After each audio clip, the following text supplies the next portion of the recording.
श्री स्वामी समर्थ. जय महाराष्ट्र मंडळी. मी काजल. आज मी तुमच्यासाठी घेऊन आलेले आहे गावाकडच्या आंब्यांचं लोणचं कसं बनवायचं हा व्हिडिओ. तर हा व्हिडिओ शेवटपर्यंत नक्की बघा. हे आमच्या गावाकडे काढलेले आंबे आहेत.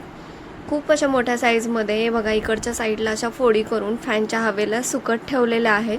या फोडी बऱ्यापैकी सुकल्या की मग त्यांचं लोणचं व्यवस्थित होतं. फोडी ओल्या असतील तर लोणचं व्यवस्थित होत नाही, मग ते खराब होतं. म्हणून त्या चांगल्या सुकवून घ्यायच्या असतात. इकडच्या साईडला आईंचं अजून कट करायचं चालू आहे. भरपूर सगळे आंबे आहेत आणि ते त्यांचं कट करायचं सुरू आहे. या साईडला बघा, काही आंबे पिकलेले होते पण ते समजून न आल्यामुळे ते कट करताना अशा पद्धतीने ते झालेले आहेत. आणि इकडे आम्ही बऱ्यापैकी आंबे पिकायला पण घातलेले आहेत. जवळपास 100-150 आंबे आहेत, ते आम्ही पिकण्यासाठी ठेवलेले आहेत. पिकल्यानंतरही आंबा खूप गोड लागतो.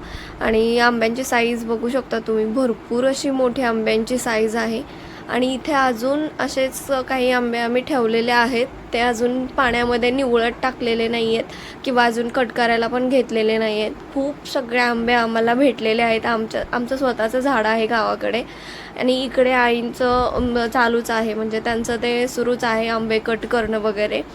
आणि याच्यासाठी भरपूर वेळ लागतो. तर या साईड इथे बघा आंब्यांची साईज केवढी आहे, मी तुम्हाला दाखवते. भरपूर असे मोठे आंबे आहेत आणि लोणचंही याचं खूप चांगलं होतं. हे कट केलेले आंबे कुई बघा आतमध्ये पूर्णपणे बनलेली आहे.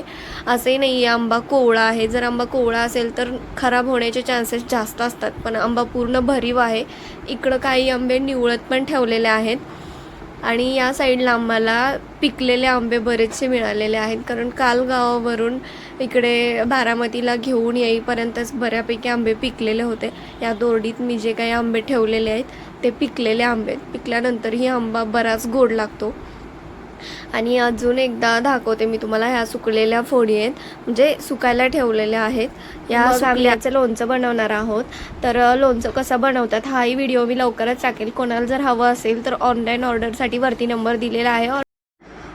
तर त्या नंबरवरती तुम्ही कॉल करू शकता आणि तुम्हाला जर लोणचं हवं असेल तर तुम्ही सांगा, ते तुमच्यापर्यंत पोहोचवलं जाईल. Thank you so much.